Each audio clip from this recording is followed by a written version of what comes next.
नमस्कार, आप देख रहे हैं आंख कान खोल के। मैं हूं आपके साथ मनोज मनु। क्या दिल्ली में फिर शाहीन बाग वाला प्रयोग हो रहा है? क्या वक्फ बिल के बहाने मुसलमानों को भड़काने का प्लान बन रहा है? क्या मुसलमानों को गुमराह किया जा रहा है? सवाल इसलिए क्योंकि वक्फ संशोधन बिल के विरोध में आज जंतर मंतर पर AIM-PLB ने विरोध के स्वर बुलंद किए। इस दौरान AIMIM अध्यक्ष असदुद्दीन ओवैसी ने यहां तक कह दिया कि मुस्लिमों से उनके मस्जिद और मदरसों को छीनने की साजिश रची जा रही है। वहीं AIM-PLB की ओर से यह कहा गया कि हमारी मांगे मानी गई तो बड़ा आंदोलन करेंगे। सवाल यह है कि क्या फिर दिल्ली को घेरने की तैयारी हो रही है? क्या शाहीन बाग का बड़ा प्लान बन रहा है? आज इस मुद्दे पर चर्चा करेंगे, लेकिन उसके पहले हमने एक रिपोर्ट तैयार की है। इस रिपोर्ट को गौर से देखिए। मुसलमानों से उनकी मस्जिदें, दरगाहें, खानकाहें, कब्रिस्तान को छीनने के लिए इस तरह का प्रोविजन उसमें रखा गया है। सियासी तौर से विरोध हुआ, अभी तो एक्ट भी नहीं आया। सरकार क्यों तानाशाही थोपना चाहती है? वक्फ की जमीनें लूट करके। वक्फ संशोधन बिल पर सियासत का शोर तेज हो गया। विरोध के लिए जंतर मंतर पर मुस्लिम समुदाय का जमावड़ा लग गया। विरोध के लिए AIMIM अध्यक्ष ओवैसी मंच पर आए। विरोध के लिए इमरान मसूद समेत कांग्रेस के कई सांसद आए। विरोध के लिए समाजवादी पार्टी ने all India Muslim personal law board के सुर में सुर मिलाए। विरोध के सुर इसलिए क्योंकि केंद्र सरकार वक्फ संशोधन बिल लेकर आई, जिस पर JPC में लंबी चर्चा हुई, लेकिन इस बिल के प्रावधान मुस्लिमों की रहनुमाई का दावा करने वाले all India Muslim personal law board को रास नहीं आए। वक्फ संशोधन बिल विपक्ष को नहीं भाया। ओवैसी, कांग्रेस और समाजवादी पार्टी ने वक्फ बिल के बहाने सरकार के खिलाफ विरोध के सुर बुलंद कर दिए। अनकॉन्स्टिट्यूशनल है ये बिल। वक्फ की जायदाद को बचाने के लिए, एनक्रोचर्स को निकालने के लिए नहीं, ना उसकी इनकम को बढ़ाने के लिए, बल्कि वक्फ की जायदादों को खत्म करने के लिए, मुसलमानों से उनकी मस्जिदें, दरगाहें, खानकाहें, कब्रिस्तान को छीनने के लिए इस तरह का प्रोविजन उसमें रखा गया है। तो इनकी नीयत खराब है और ये चाहते हैं कि देश में और दूरियां बढ़े दो बड़े समुदायों में। देखिए, सरकार का जो हमने बार बार कहा है कि 1995 का कानून अपने आप में पूरा था, उसमें कोई कमी होती तो आप करते। आपने तो सारा का सारा ही बदल दिया, पूरा छोड़ दिया आपने। कि जिन लोगों के हित के लिए बता के सरकार कानून बना रही है, वही लोग उस कानून से संतुष्ट नहीं है। मैं समझता हूं कोई भी कानून देश में बनता है तो हितकारी लोगों को विश्वास और भरोसे में लेने के बाद ही बनता है। सवाल वक्फ संशोधन विधेयक का है, सवाल मुस्लिम वोटरों का है। यही वजह है कि वक्फ बिल पर सियासी गलियारे का तापमान चढ़ने लगा, दिल्ली को घेरने का प्लान बनने लगा। All India Muslim personal law board ने कहा कि ये कानून हमारे अधिकारों के खिलाफ है, ये काला कानून है, इसे लागू नहीं होने देंगे। हमारी मांगे नहीं मानी गई तो आंदोलन करेंगे। वक्फ संशोधन बिल मुसलमानों की संपत्तियों को हड़पने की सोची समझी साजिश है। लेकिन सवाल है कि अभी जब कानून बना नहीं तो फिर ये बवाल क्यों? क्या वक्फ बिल के नाम पर मुसलमानों को गुमराह किया जा रहा है? क्या वक्फ के बहाने वर्ग विशेष को भड़काया जा रहा है और एक और शाहीन बाग बनाने की तैयारी की जा रही है? आज ये जो विपक्ष है या जिस तरह से कुछ मुस्लिम संगठन कर रहे हैं, ये कहीं ना कहीं देश के अल्पसंख्यकों को गुमराह करना चाहते हैं।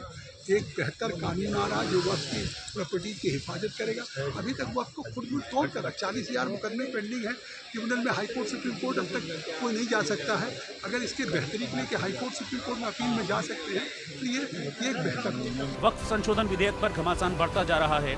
जंतर मंतर पर प्रदर्शन के बाद अब बड़े आंदोलन का प्लान बन रहा है। लेकिन सवाल है कि वक्फ बिल पर बवाल क्यों? क्या वक्फ बिल के बहाने सियासी जमीन तलाशने की कोशिश हो रही है? क्या सियासत के लिए लोगों को भड़काने का खेल चल रहा है? और फिर वही सवाल, क्या वक्फ के नाम पर एक और शाहीन बाग खड़ा करने की तैयारी हो रही है? Bureau report, India news.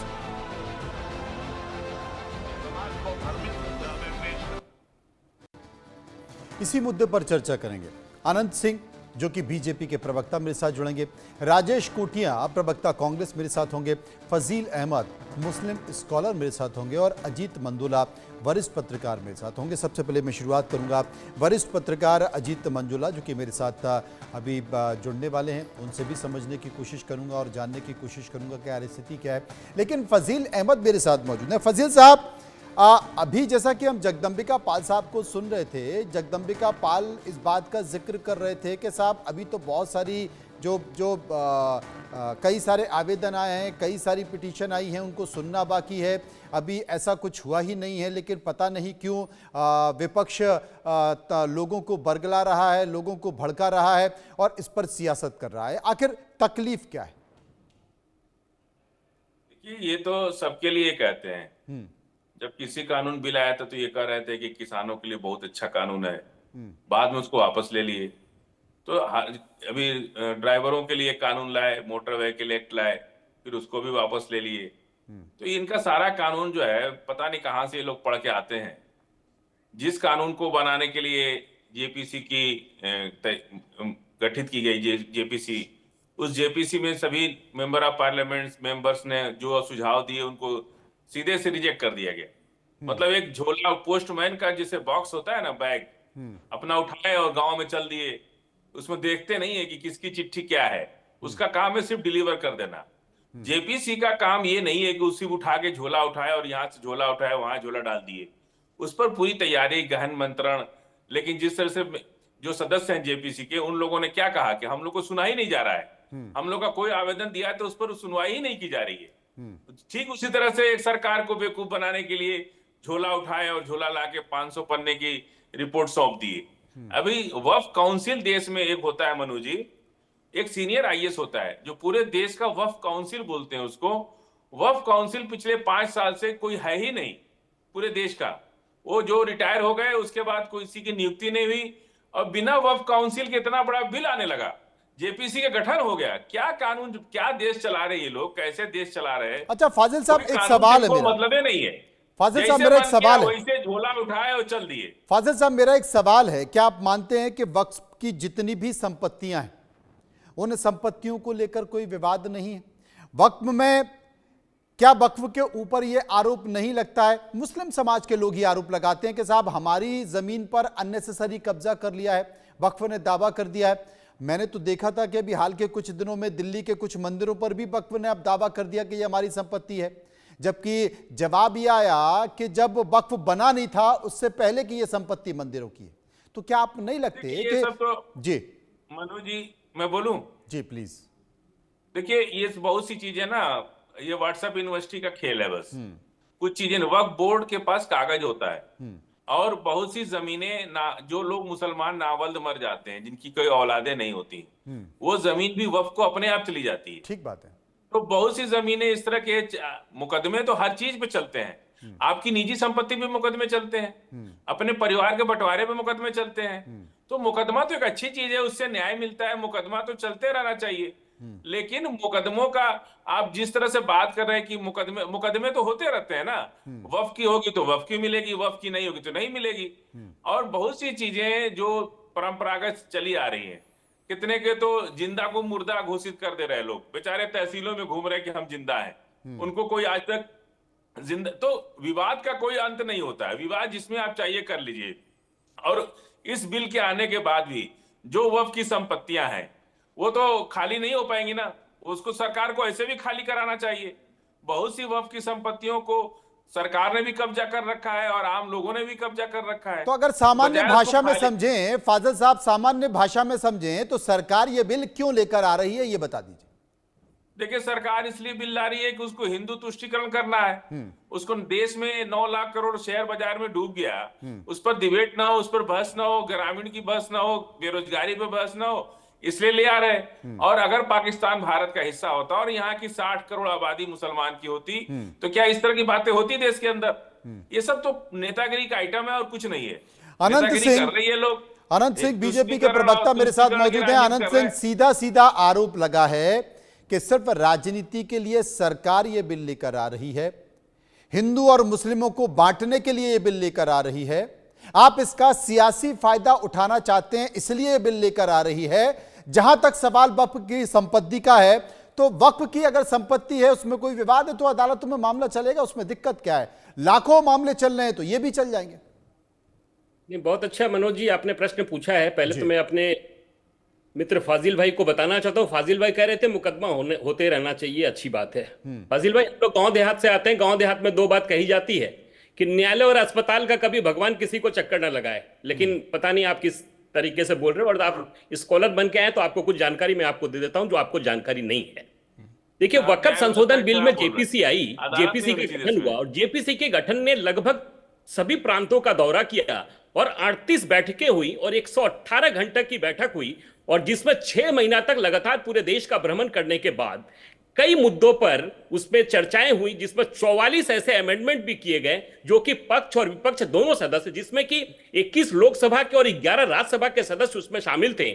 और जिस तरीके से लोकसभा के अंदर किसी भी बिल पे हाथ उठा के समर्थन और विपक्ष की बात होती है, उसी तरीके से हर अमेंडमेंट पे, एक अमेंडमेंट पे, 44 अमेंडमेंट पे लोगों से पूछा गया और उनसे कंसर्न लिया गया, नोट ऑफ डिसेंट भी लगाया गया। उसके बाद ये जेपीसी 428 पेज का एक तैयार करता है बिल, और जो कि लोकसभा में और राज्यसभा में उसको पेश किया जाता है। पहली बात। दूसरी बात, मनोज भाई, आजकल देश में कुछ इस तरह के कुछ जमात तैयार हो गई है जो कि कभी सीएए के नाम पर, कभी यूसीसी के नाम पे, कभी धारा 370 के नाम पे अलग अलग तरीके से मुसलमानों को रिझाने के लिए, मुसलमानों को बंटवारा करने के लिए, मुसलमानों को बरगलाने के लिए एक तरीके से एक मुहिम चल रही है देश में कुछ दिनों से, जो कि ये जंतर मंतर पे आज देखा गया। ये बताइए मनोज भाई, मैं पूछना चाहता हूं अपने मित्र फाजिल भाई से, फाजिल भाई, आज क्या आवश्यकता थी जंतर मंतर पे इकट्ठा होने की? कल कांग्रेस के वरिष्ठ सांसद तारिक अनवर साहब ने कहा कि हमें अगर विरोध करना होगा तो मैं पार्लियामेंट में करूंगा, लेकिन इस जमात में शामिल नहीं होगा। लेकिन आज कांग्रेस के ही मसूद साहब शामिल होते हैं उसमें, और तरह तरह के मुसलमानों को भ्रमित करने के लिए जिस तरीके से वो बात करते हैं, यह लगता है कि ये अंबेडकर साहब के द्वारा बनाए गए न्यायालय से देश चलता है, कानून से देश चलता है, देश किसी के कहने से नहीं चलता है और संविधान के तरीके से चलता है।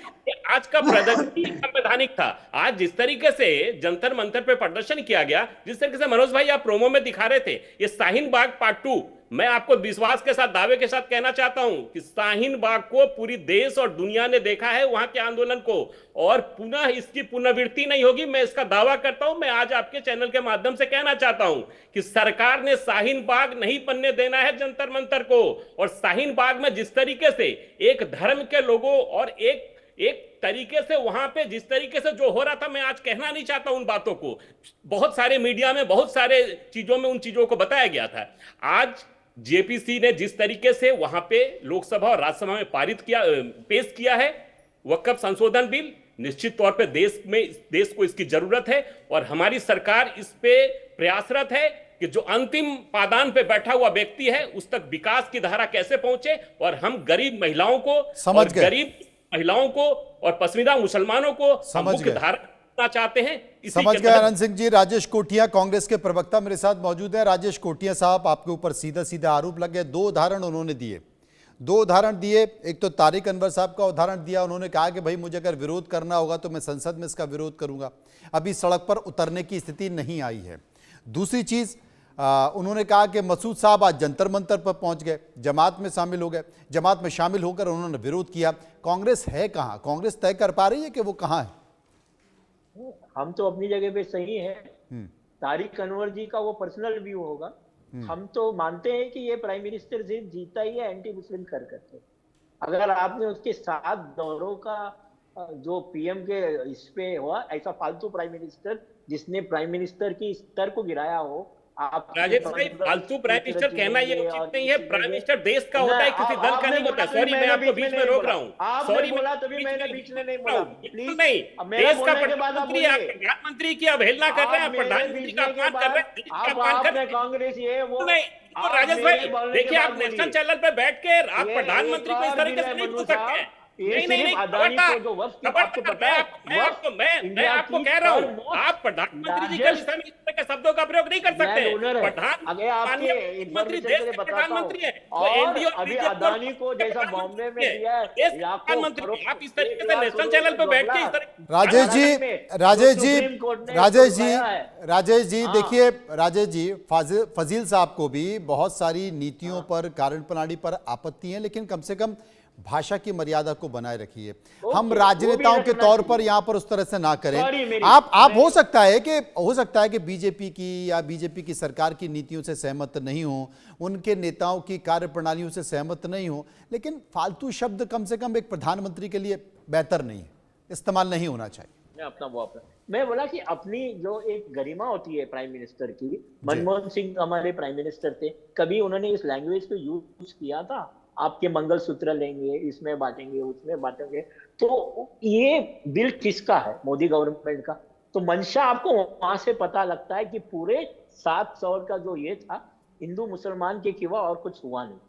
ठीक है, अभी छावा पिक्चर आया था, लास्ट 40 मिनट उसमें चालू था, प्राइम मिनिस्टर गए, उधर भी किया, क्योंकि ये लोगों जो मेन मुद्दा होता है, 10 लाख करोड़ का लॉस हुआ है, उसको छुपाना है। तो ये करना है। अब मुसलमानों को परेशान कैसा करे?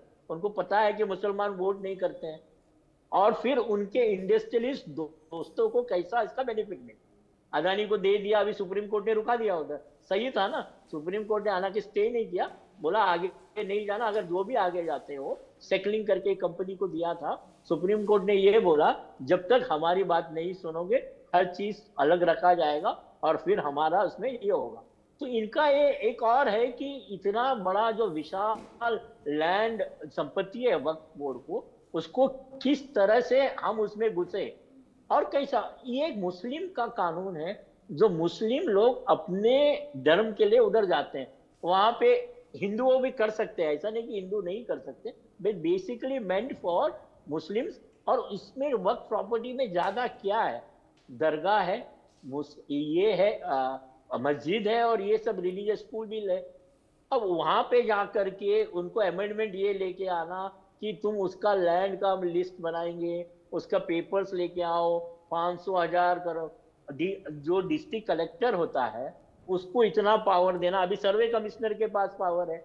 अब यूपी में सबसे ज्यादा वर्क प्रॉपर्टीज है, और यूपी का आपको पता है ये अपना आका दिन करता क्या है वहां का सीएम। तो ये सिर्फ एक ट्रांसपेरेंसी लाने के लिए, एक दिखाने का है। सिर्फ एक ही मुद्दा है कि मुस्लिम जो हमको वोट नहीं करते उनको कैसा परेशान किया जाए, और हमारे दोस्त जो हमको पैसा देते इलेक्शन के टाइम, अदानी और अंबानी को, इस लैंड को और राजेश जी एक चीज तो आपको माननी पड़ेगी, राजेश जी एक चीज तो आपको माननी पड़ेगी, आज़ादी के बाद से इस देश में जितनी भी राजनीतिक पार्टियां रही हैं, जितने भी राजनेता रहे हैं, वो इस बात का मूल्यांकन बहुत बेहतर तरीके से करते रहे हैं कि कौन सा मतदाता उनको वोट दे रहा है, कौन से धर्म के लोग उनको वोट दे रहे हैं, कौन सा वर्ग उनको वोट दे रहा है, और वो उसी के इर्द गिर्द नीतियां भी बनाते हैं, इसी के इर्द गिर्द वो अपनी तैयारी भी रखते हैं, और इसी के इर्द गिर्द वो नैरेटिव भी तय करते हैं। इससे कोई अछूता नहीं है, इससे कांग्रेस भी अछूती नहीं है, इससे एनसीपी भी अछूती नहीं है, इससे समाजवादी पार्टी अछूती नहीं है, इससे जेडीयू अछूती नहीं है, इससे आरजेडी अछूती नहीं है, और इससे बीजेपी भी अछूती नहीं है। और चूंकि आपको जितने भी राजनीतिक दल हैं वो जनता के बीच जाकर चुनाव लड़ते हैं, चुनकर आते हैं, तो स्वाभाविक तौर पर जनता को जो बेहतर लगेगा, उनके जो मतदाता हैं उनको प्रभावित करने के लिए वो नीति रीति बनाएंगे, और नीति रीति बनाते हुए उस पर काम भी करेंगे। इस पर आपत्ति क्या है? आप पिछले 7 साल से अडानी मुद्दा उठा रहे हैं, आप पिछले 7 साल से बेरोजगारी का मुद्दा उठा रहे हैं, आप पिछले 7 साल से महंगाई का मुद्दा उठा रहे हैं, और आप हर चुनाव हारते जा रहे हैं। राजेश जी बुरा मत मानिए, सुनिए, आप जनता की नब्ज को नहीं समझ पा रहे। सुन लीजिए, मेरी बात सुन लीजिए, मेरी बात सुन लीजिए, मेरी बात सुन लीजिए। तो अगर कोई भी राजनीतिक पार्टी वो बहुत बेहतर तरीके से अगर चिन्हित कर रही है कि मेरा मतदाता कौन है, मेरा वोटर कौन है, मुझे कौन वोट डालेगा, वो उसके हिसाब से रणनीति बना रही है, उसके हिसाब से नीति बना रही है, वो उसके हिसाब से चल रही है। अजीत मेंदोला मेरे साथ मौजूद हैं, मैं सीधे उन्हीं के पास चलूंगा, मैं आपके पास आ रहा हूं। बहुत सारे मुद्दे हैं, एक मुद्दा नहीं है, बहुत सारे मुद्दे। अजीत मेंदोला मेरे साथ मुद्दे। अजीत साहब, वक्फ बिल को लेकर हंगामा मचा हुआ है, जंतर मंतर पर आज विरोध प्रदर्शन हुआ है। आप इस अगर पूरे मुद्दे को देखा जाए, इस पूरे हो हंगामे को देखा जाए, इसके विरोध को देखा जाए, इसके समर्थन को देखा जाए, तो इसका मूल्यांकन आप कैसे करेंगे? मैं थोड़ा हैरान हूं कि ये किस बात का धरना प्रदर्शन है, मैं समझ नहीं पा रहा हूं जी। बिल पार्लियामेंट में है, पारित होगा, उसको लेकर एक संसदीय कमेटी बनी, उसने पूरा विश्लेषण करा, देश भर के दौरे करे, एक रिपोर्ट तैयार करी, सबसे सलाह मशवरा किया गया।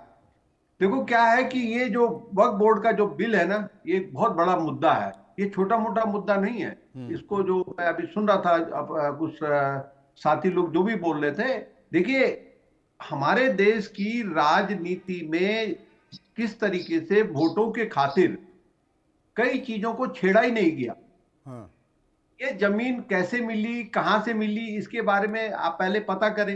ये जमीन एक दान कर दी जाती थी लाखों करोड़, उसमें इसमें हम तमाम तरह की चीजें खोल दी जाती थी, और अब उस जमीन कर इतना ज्यादा कब्जा हो चुका है देश के कई जगहों में, कई राज्यों में, कि कई गरीब, जैसे मैं केरल में देखिए, ईसाइयों की जमीनें, जो ईसाई समुदाय के लोग हैं उनकी जमीन तक पे कब्जा हो रखा है। वो एक तरीके से एक माहौल बना दिया जाता था, एक वक्फ बोर्ड की जमीन है।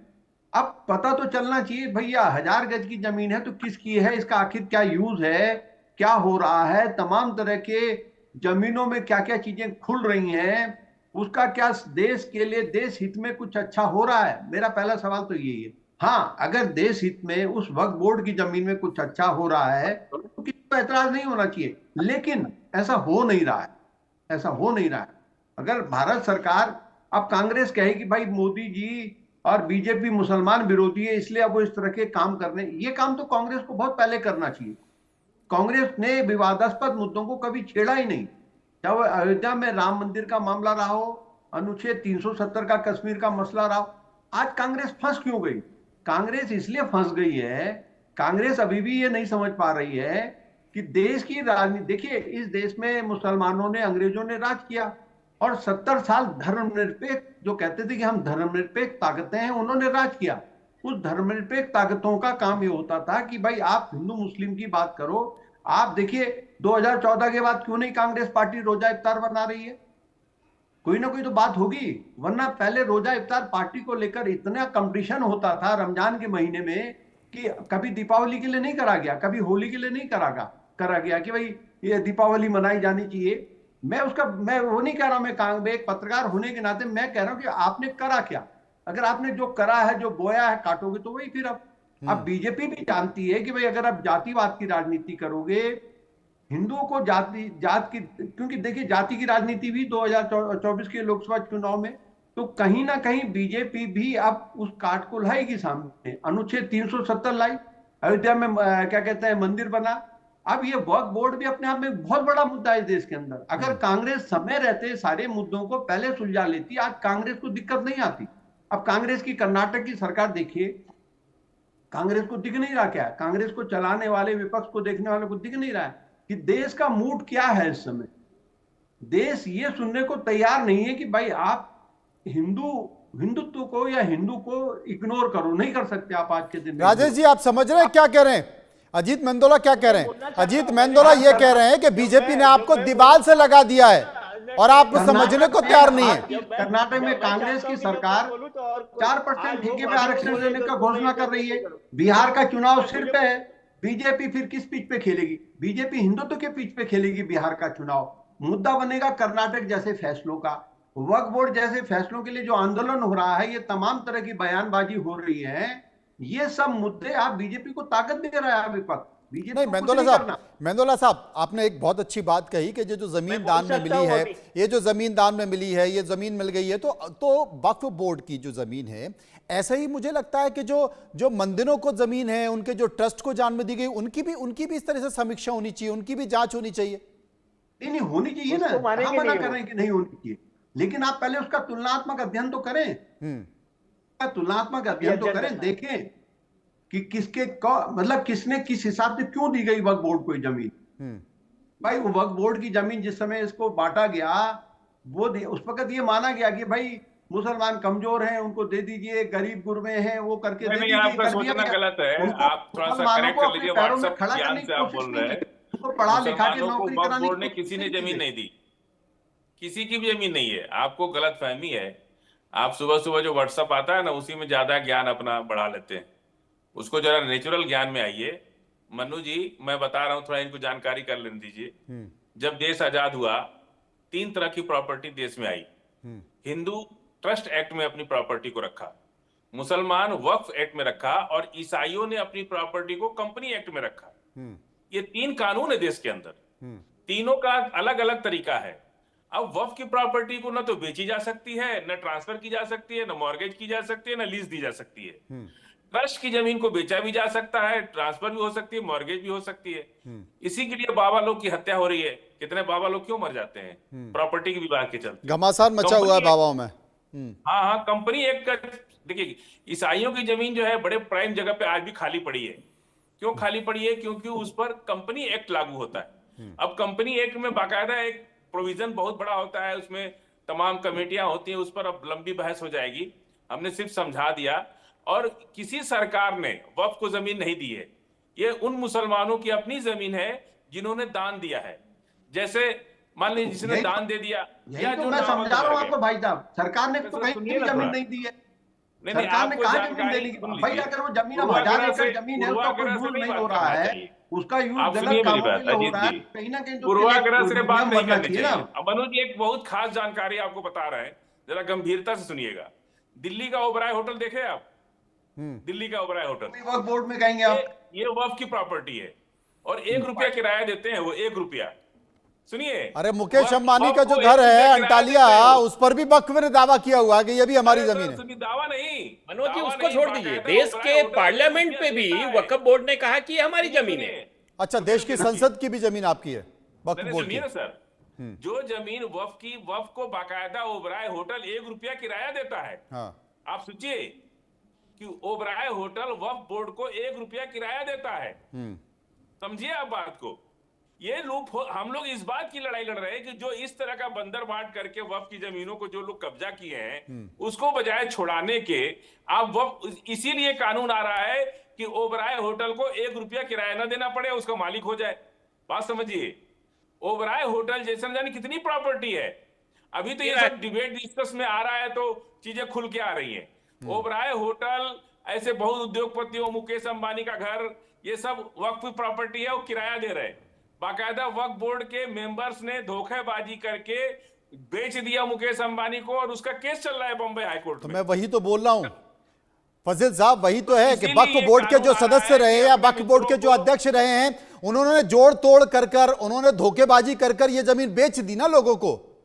सर तो बेच नहीं दी, माफिया बंदर बैठे बांट ना। कर दी। आप मानते हैं कि तो सर, वक्फ इस पे बोर्ड में कानून बहुत आना सारे चाहिए ना। माफिया ये बैठे तो हैं? कानून आप इस सुन बात को लीजिए। मानते हैं कि वक्फ बोर्ड में बहुत सारे माफिया बैठे हैं, वो वक्फ की जमीन को सर, खुर्द-बुर्द तो कर रहे हैं? ये कानून इसीलिए आ रहा है कि उन माफियों को मनोज रजिस्टर्ड कर वही दिया तो जाए। वही तो मुद्दा है। वो मजा माफिया कौन की ले रहा हुई है? है, मजा आम उसको मुसलमान को नहीं मिल सीधे रहा है, मालिकाना आम हक मुसलमान दे को दिया कोई जाए। लाभ नहीं मिल रहा है। जैसे यही तो ओबराय झगड़ा होटल है। ये उसको राजनीति किराया कर रहे हैं देना पड़े, उसमें वो उल्टी, मालिक होता है ये रजिस्टर्ड। फंसेंगे फिर अब सुन उसमें। लीजिए, ओबराय वक्फ होटल बोर्ड उस बहुत पर बड़ा लोन नहीं मुद्दा ले बनने सकता। वाला है इस देश में। उस जमीन पर अगला रुकिए, चुनाव रुकिए। अगला चुनाव पत्रकार वक्फ बोर्ड महोदय में थोड़ा लड़ा रुक जाएगा। आप बहुत और पूर्वाग्रह कांग्रेस से कर जैसी दीजिए। पार्टियां जो इतनी देखिए, 140 साल मनोज से जी, राज कर रही हैं, वो कोई लाइन जैसे तैयार नहीं ओबराय कर फजील होटल साहब, उस अब जैसे प्रॉपर्टी उदाहरण पे के तौर पर लोन नहीं आप ही ले ने सकता। बताया कि ओबेराय होटल वक्फ की जमीन है, 1 रुपए किराया देता है। जिन लोगों ने खुर्द-बुर्द कर ओबेराय ग्रुप को दी, वक्फ ने क्या किया? आपके समुदाय ने क्या किया? तमाम संगठनों ने क्या किया? देखिए, क्या वो लोग जेल गए?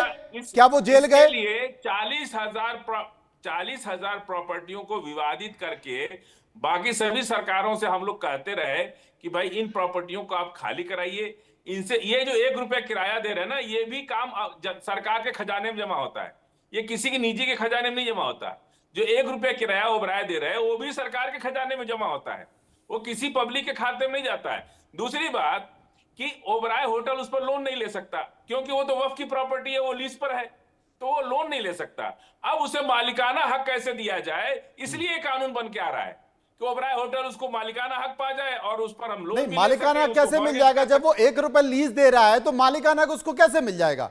इस कानून के तहत सरकार मॉनिटरिंग करेगी ना। सरकार, अगर आप वक्फ के पास पेपर हैं तो ऐसा थोड़ी कि वक्फ के पेपर हैं और सरकार जो है ओबेराय को दे देगी, बोले आज से ये जमीन मैंने तुमको दे दी वक्फ से छीन कर।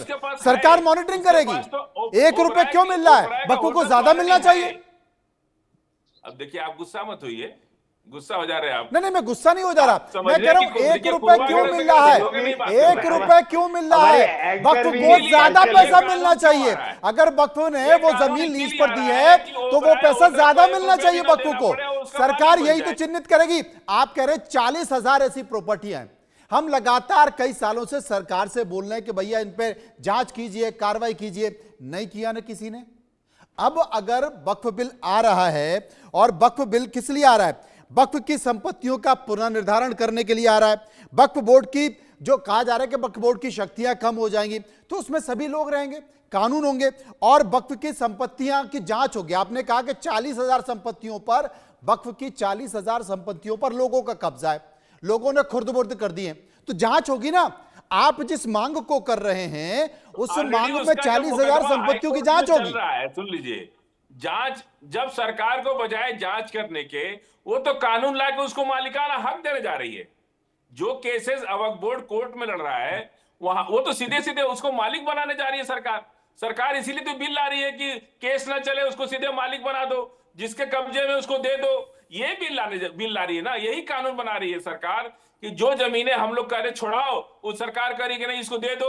छुड़ाओ क्यों? जिसके कब्जे में उसको दे दो, ये है। और जो लोग किराया, मान लीजिए किराया 200 रुपया या 500 पुराने जमाने से किराया दे रहे, सरकार कह रही है कि उनसे किराया मत लो, उनको बेच दो, उनसे जो पैसा आएगा। नहीं फैसल साहब, आपने कहा कि वक्फ की संपत्तियां वो संपत्तियां हैं कि जैसे किसी को, अगर किसी को वारिस नहीं है और किसी को संतान पैदा नहीं हुई तो वो अपनी संपत्तियों को वक्फ को दे देता। हाँ, ऐसे लोगों की संपत्तियां वक्फ के पास चली जाती थी, वो वक्फ को दान कर देता था, तो पेपर पे दान करता था ना, वक्फ के पास तो पेपर होंगे ना। अब वो कोई मर गया, हाँ। कोई मर गया तो वो कैसे पेपर, वो ऑटोमेटिकली उसको वक्फ की मानी जाती है, वो ऑटोमेटिकली वक्फ को मानी जाती है। अगर वो अपनी जिंदगी में किसी को दे गया होता तब तो बात अलग हो जाती, लेकिन कोई मर गया और मान लीजिए कोई जरूरी थोड़े है कि आज है कल नहीं है, कोई मर गया तो वो ऑटोमेटिकली वक्फ को, उसकी प्रॉपर्टी वक्फ के नाम हो जाती है, रेवेन्यू रिकॉर्ड में चला जाता है। और वक्फ, देखिए दो जगह इंदराज होता है, कोई भी वक्फ की प्रॉपर्टी वक्फ में भी इंदराज होती है और रेवेन्यू रिकॉर्ड में भी इंदराज होती है। हाँ। इंदराज तो समझ रहे ना? समझ गया, मैं समझ गया। हाँ, खसरा खतौंदी। हाँ जी, उसको म्यूटेशन बोलते हैं। हाँ, म्यूटेशन। तो वक्फ की प्रॉपर्टी, अब कोई मर गया तो उसकी जमीन कौन इंदराज कराएगा? वो तो सरकार का काम है ना, उसको जाके इंदराज करावे, उसको रेवेन्यू रिकॉर्ड में चढ़ावे। फाजिल साहब, ये काम तो सरकार का है।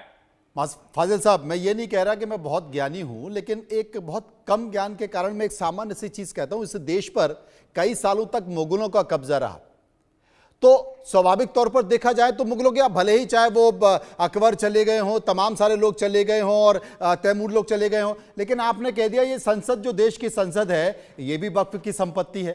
तो क्या करें? सभी संसद का सत्र चल रहा है, सभी सांसदों को, सरकार को बोला कि भाई बोरिया बिस्तर बांधिए, खत्म कीजिए, ये वक्फ की संपत्ति है। नेशनल चैनल पर डिबेट कर रहे हैं, ये गली मोहल्ले की डिबेट नहीं है। तो मैं वही तो बोल रहा हूं, किसी के कह देने से आपका घर आपने कहा ना कि जो संसद है वो भी वक्फ की जमीन पर बना हुआ है। अब क्या किया जाए बताओ? संसद अगर, सुन लीजिए, बड़ा मुश्किल हो जाएगा। बना होगा तो कोई दिक्कत नहीं है। संसद अगर वक्फ की प्रॉपर्टी पे बना है तो भी कोई दिक्कत नहीं है, तो देश के काम आ रहा है ना, पब्लिक के काम आ ही रहा है, उसमें कौन लेने जा रहा है उसको। लेकिन जब एक चीज आप समझिए बात को, कि केवल पूर्वाग्रह से ग्रसित होके कि साहब वक्फ का है, ये देखिए वक्फ का है, इसमें तो इनकार नहीं कर सकते। सरकार भी कहती है 9 लाख करोड़ कितना एकड़ जमीन वक्फ के पास है, तो जो है तो है ही ना। नहीं फाजिल साहब, आप जैसा जरूरी थोड़ी है कि हर व्यक्ति फाजिल साहब जैसा सज्जन व्यक्ति हो, जरूरी थोड़ी है। हो सकता है किसी दिन किसी ने कह दिया कि ये संपत्ति वक्फ की है, संसद खाली कीजिए, ओबराय होटल खाली कीजिए। अमित सिंह, बड़ा संकट हो जाएगा। तो कोर्ट से सुनिए, ओबराय होटल तो अब तो कोर्ट का मसला हो गया ना। जब वक्फ बोर्ड ने उनको 1 रुपए में दे रखी है तो अब उसमें कौन क्या विवाद कर सकता है? वो तो लीगली है ना, वहां पे 1 रुपया उसकी, आप समझ सकते हैं कि ओबराय होटल 1 रुपया में कोई दे सकता है?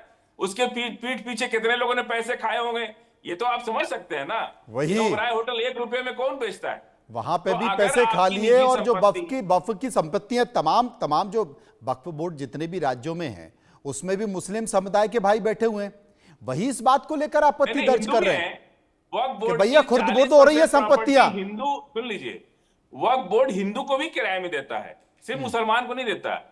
आप जरूरतमंद है, आपको भी देगा वक्फ बोर्ड, देता है बिल्कुल। बहुत सारी वक्फ ने संपत्तियां अपनी किराए पर दी हुई हैं, दुकानें बना रखी हैं, शोरूम बना रखे हैं, बहुत सारी चीजें कर रखी हैं, किराए पर दे रखी हैं। लेकिन सबसे बड़ा सवाल है कि उनका मूल्यांकन होना चाहिए ना। वक्फ पर बहुत सारे लोग, वक्फ बोर्ड में बहुत सारे राज्यों से ऐसी शिकायतें आ रही हैं। आप जैसे सज्जन व्यक्ति हर जगह नहीं होते फाजिल साहब, बहुत सारी जगह शिकायतें आ रही है कि माफिया बैठे हुए हैं वहां पे। कनॉट प्लेस की दुकानों का किराया 60 रुपया है। हाँ। बात समझिए हमारी, कनॉट प्लेस की दुकानों का किराया 60 रुपया आज भी है। हाँ। तो अब उसके लिए क्या करेंगे आप? अब आप बिल लगा के उसको भगा देंगे कि भाई तुम 60 रुपया नहीं 60,000 दोगे या 60 लाख दोगे? जो इस देश में एक रेवेन्यू कानून है, हाँ। एक हमारा सिविल राइट्स है, एक सिविल कानून है देश के अंदर। आप सिविल कानून को वायलेट नहीं कर सकते ना। अदालत में जाएंगे तो फिर मामला फंस जाएगा। तभी तो अगर बिल कोई आ रहा है। मामला पेंडिंग पिछले 10 साल से, तभी आप तो बिल आ सिविल रहा है। कानून को, अदालत तो नहीं बंद कर देंगे ना। तभी तो बिल सिविल आ रहा है। कानून को तो वायलेशन नहीं कर सकते। आपको या तो पहले सिविल कानून बदलना होगा, पहले तो सिविल एक्ट बदलना होगा, उसके बाद आप वक्त पर बात करें, चाहे ट्रस्ट पे बात करें, चाहे कंपनी एक्ट पे बात करें। सबसे पहले इस देश में एक सिविल लॉ भी तो है जो सबके लिए है। नहीं, लेकिन हिंदू, फाजिल साहब, मुसलमान, आप सिख, नहीं ईसाई चाहते सबके। कि वक्फ में जितनी भी संपत्तियां हैं, बहुत सारी संपत्ति, आपने कहा 40,000 संपत्तियों पर कब्जा है, आप नहीं चाहते कि इनका पुनर्निर्धारण हो, ये नहीं, पता खाली करें, करावे पता सरकार किया ना। जाए?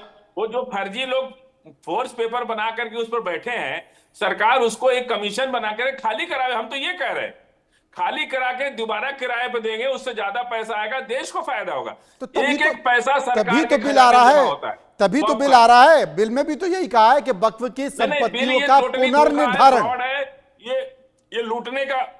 वक्फ संपत्तियों को खाली कराने के लिए बिल नहीं आ रही है। वक्फ संपत्तियों में जो लोग काबिज हैं उनको मालिकाना हक देने के लिए बिल आ रहा है। अनंत सिंह जी, आप क्या अगर वाकई काबिज आपकी हैं, तो पार्टी आपको की ये मंशा मालिकाना है? हक देने के लिए बिल आ रहा है। अनंत सिंह जी, क्या वाकई आपकी पार्टी की ये मंशा है?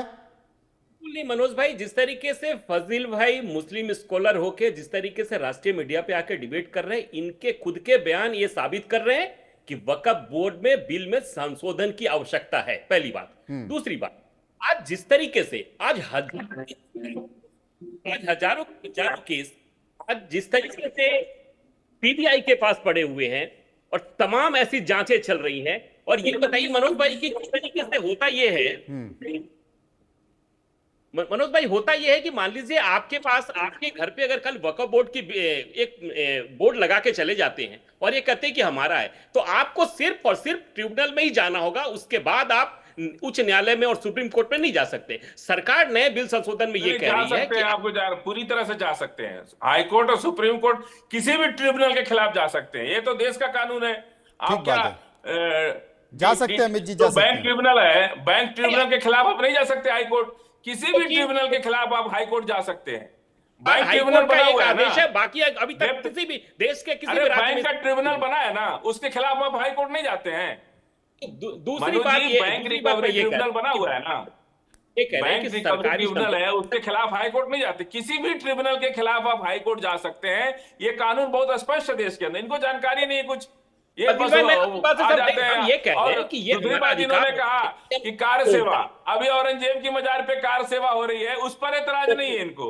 हम सड़क पर न उतरे, मुसलमान धरना प्रदर्शन इस देश में नहीं कर सकता। हमारा संविधान है, अधिकार छीना जाए वो ठीक है इनको। अभी वहां पे औरंगजेब की कब्र पर कार सेवा होने जा रही है, वो ठीक लगता है इनको, वो बुरा नहीं लगता है इनको। लेकिन हमारा सड़क पर उतरना, हम जंतर मंतर पर न जाए, ये इनको बुरा लगता है। उनको कैसे फायदा हो, ये हमारी सरकार की प्राथमिकता है।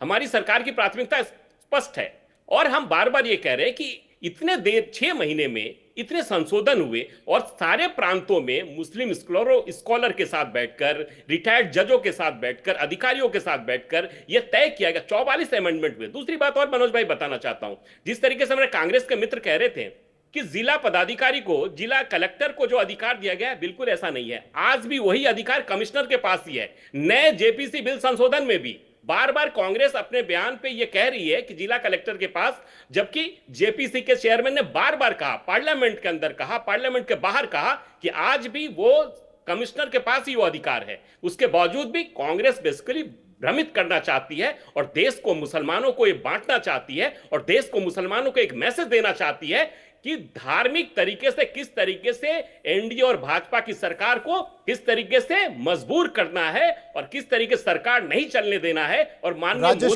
को कैसे बदलना है। बस ये कांग्रेस की मुहिम में लगी हुई है। उसका उदाहरण राजेश कोटिया, मैं बोल सकता हूँ जी प्लीज। मैं ऑस्कर फर्नांडिस जी का एकदम खास था 2004 से, जब ये आरटीआई की कानून आई, आरटीई की कानून आई, एमआईआर। मैं कर्नाटक से हूँ, रहता मुंबई में हूँ। हमारा एक कानून बताइए जिसमें कोई स्पेसिफिक हमने बोला है कि ये सिर्फ मुसलमानों, सबके लिए था। ना मुसलमानों को उनसे अलग किया गया, ना उसमें सिर्फ मुसलमानों से। सबका साथ, सबका विकास, सबका विकास। और बीजेपी का क्या है, बाकी सबका विकास, मुसलमान बाहर। मुसलमान को कैसा परेशान किया जाए, क्यों परेशान किया जाए, क्योंकि वो हमको वोट नहीं करते। मुझे इस बात का परहेज नहीं है। मैं आज आपके चैनल पे बोलता हूँ, मेरा सबसे क्लोज फ्रेंड बीजेपी वाला था, 2000 से लेके 2004 में बोल रहा था बीजेपी आ जाओ। एक बार बैठ करके मैं उसके घर पे वो साध्वी रीतम्बारा का स्पीच सुना, 4 बीवी रखते हैं, ये इनको काम नहीं करना और फिर जाकर के हिंदू मुसलमान करना, तुम काम मांगोगे, देखो हमने उधर बॉम्ब डाला, ये इनकी नीति है। जब वो उससे सुधरेंगे, इस बार कौन जाकर हिंदू मुसलमान कर रहा था? ये भारतीय जनता पार्टी गई थी क्या जंतर मंतर पे? डाइवर्ट क्या करना है, ये दुनिया मानती है, ये दुनिया मानती है। आप जीत के दिखाओ ना बगैर ईवीएम करके, और बगैर हिंदू मुसलमान को मान जाता हूँ मैं पॉलिटिक्स ईवीएम पर। अब 2014 में हमारी सरकार बनी, आपकी सरकार थी, और आप फिर भी ईवीएम का रोना रो रहे हैं। आपको आया कितना? आपको जनता ने, देश की जनता के ऊपर विश्वास नहीं है, संवैधानिक संस्थाओं पे आपको विश्वास नहीं है, आपको ईसीआई पे विश्वास नहीं है, आपको सीबीआई पे विश्वास नहीं है, मिलने वाले थे 250 पे पहुंच गए, तो भारत सरकार पे विश्वास नहीं है। आप मतलब क्या चाहते हैं? कांग्रेस चाहती क्या है देश क्या जाता? तो वो छोड़िए यार, इतना सब करने के बावजूद आप मेजोरिटी नहीं कर पाए। तो कोई एक सुबह का तुम टीवी निकाल के देखो तो वही होता करिए, आप 100 के आंकड़ा तक नहीं पहुंच पा रहे हैं। कौन कहां पहुंच रहा है ये तो बात की बात है। लेकिन इस बीच जगदम्बिका पाल जो है, जो कि जेपीसी के चेयरमैन हैं, जो बनाई गई है वक्फ बिल के लिए, एक बार उन्होंने क्या कहा है वो सुन लेते हैं।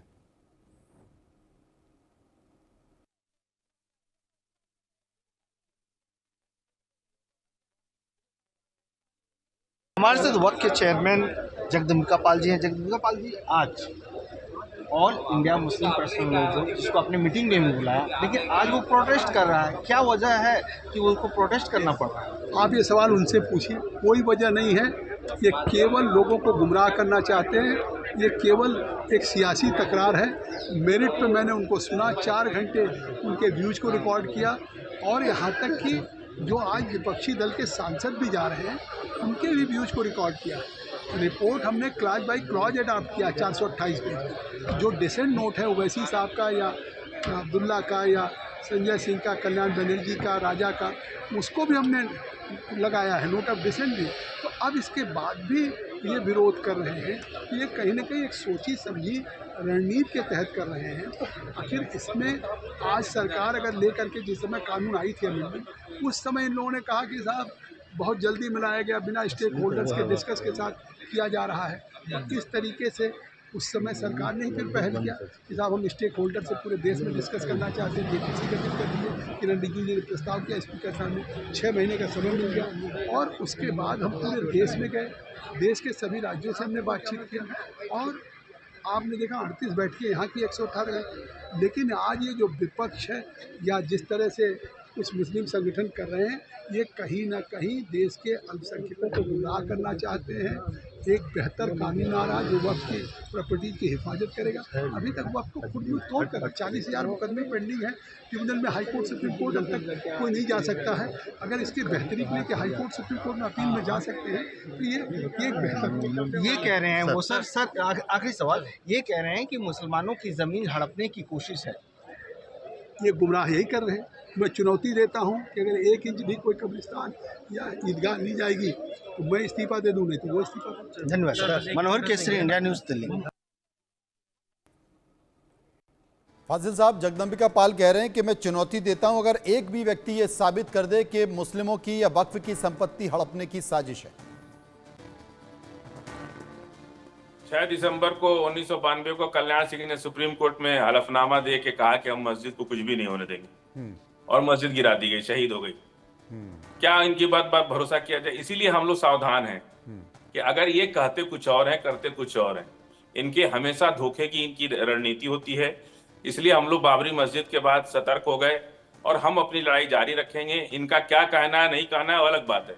हम कोशिश करेंगे, कामयाब हो ना हो ये अलग बात है, लेकिन हम लोग कोशिश करेंगे कि इस देश में कोई भी ऐसी चीज हमारे धोखे से हमको सुला करके, हमको पीठ थपथपा के सुला न दिया जाए और फिर हमारे खिलाफ कुछ हो जाए।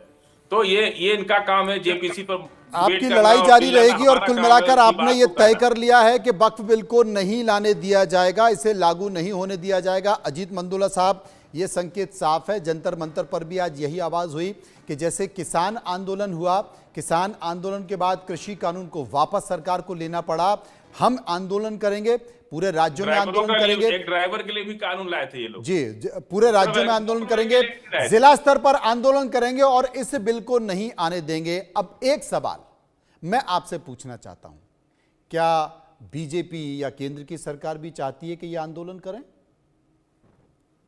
माहौल बने? मनोज देखो, अभी मैं सुन रहा था कि बाबरी मस्जिद बोला, अब तो सुप्रीम कोर्ट ने कह दिया भाई वहां मंदिर है, तो बाबरी मस्जिद का तो इश्यू ही खत्म हो गया। वह मंदिर रहा, उसके बाबरी मस्जिद जो मस्जिद बन रही है नहीं बन रही है, इसको इस पे बहस नहीं करना चाहिए कि बीजेपी ने क्या कहा क्या नहीं करा। वो कोर्ट ने फैसला किया, अयोध्या सरकार ने नहीं करा। देश की अजीत जी, उनका ये कहना था, जैसे जगदम्बिका पाल ने कहा है कि 1 इंच भी अगर कोई ये साबित कर दे कि 1 इंच भी ये साबित कर दे कि मुस्लिमों की जमीन या वक्फ की जमीन पर कब्जा करने जा रहे हैं या कब्जा किया जाएगा, तो मैं गारंटी देता हूं। उन्होंने कहा गारंटी तो कल्याण सिंह ने भी दी। कांग्रेस को एक हिदायत दूंगा, एक सीख दूंगा कि वो एक बार समझे, सीखे अपने। अगर वो, अभी मैं सुन रहा था कि ईवीएम की बात कर रहे थे, वो हरियाणा चुनाव का एक बार जाके मंथन तो करें कि क्या कांग्रेस पार्टी को वोटिंग से 2-3 दिन पहले पता नहीं चल गया था कि हम चुनाव हार गए, क्योंकि आपने गलत डिसीजन ले लिया वहां पर भूपेंद्र सिंह हुड्डा को फ्रंट पे उतारने का। नंबर 1, महाराष्ट्र आ जाइए, महाराष्ट्र में क्या हुआ? महाराष्ट्र में आपने गठबंधन में सीटों का बंटवारा ठीक से नहीं किया, आप आपस में लड़ बैठे और चुनाव हार गए। कांग्रेस क्यों नहीं अपने संगठन पर, क्यों नहीं बूथ स्तर तक पार्टी को एक ताकत दे रही है? क्यों नहीं एक जो किसानों के मुद्दे हैं, बेरोजगारी है, भ्रष्टाचार है, तमाम मुद्दे हैं, वो क्यों बीजेपी के जाल बिछाए जाल में या बीजेपी के पिच पे आके खेलना चाह रही है? अगर बीजेपी के एक पिच पर खेलेगी कांग्रेस तो फंसेगी। बीजेपी तो वक्फ बोर्ड, देखिए बीजेपी के लिए तो एक ऐसा, ये वक्फ बोर्ड एक इतना बड़ा मुद्दा होने जा रहा है। मेरा अपना आकलन है, हो सकता है मैं गलत हूं। ये आंदोलन तो खैर जंतर मंतर वाला आंदोलन बहुत लंबाई खींचने वाला नहीं है, कुछ होने वाला नहीं है, वरना राज्यों में बहुत ज्यादा तूल पकड़ेगा। लेकिन हाँ, अगर कांग्रेस ने इसमें कहीं कूदने की कोशिश करी तो ये कांग्रेस के लिए एक बहुत बड़ा नुकसानदायक फैसला होगा। वक्फ बोर्ड का बिल आ रहा है, सारी उसमें भारत सरकार ने विपक्ष की बात मानी, जेपीसी को रिपोर्ट सौंपी, जेपीसी ने उस पर मेहनत करी और एक पूरा उसमें अध्ययन करने के बाद एक उसको रिपोर्ट को अब वो दे रहे हैं। बिल आएगा, कानून बनेगा। उस कानून बनने से जो माफिया हैं उन पर शिकंजा कसेगा। जिन भू माफियाओं ने इस पर कब्जा कर रखा है उन पर शिकंजा कसेगा और जो सही होगा वो सब बचेंगे। तो एक ये हिंदू मुस्लिम की जो राजनीति कर रहे हैं, इनको बचना चाहिए हिंदू मुस्लिम की राजनीति करने से। ये कहीं ना कहीं वो अपने पैरों पे कुल्हाड़ी मार रहे हैं। देश का मूड इस वक्त बहुत अलग है और इस मूड को जितनी जल्दी विपक्ष समझ सके, ये तमाम जो राजनीतिक दल ठीक है वो हस्तिनापुर से बंधे हैं, हस्तिनापुर से बंधे होने के नाते अजीत मंडोल साहब, आप भले इस बात का जिक्र कर रहे हैं कि देश का मूड अलग है, लेकिन फजील साहब भी तो कह रहे हैं कि देश का मूड अलग है, तो क्या करें? 30 या 35% आबादी को कहां ले जाए? देश का मूड अगर अलग है तो क्या करें? बहुत बहुत शुक्रिया करेंगे, विस्तार से चर्चा करेंगे और आगे देखेंगे कि क्या वाकई ऐसा हो रहा है जैसा कि फजील साहब संकेत दे रहे हैं, या फिर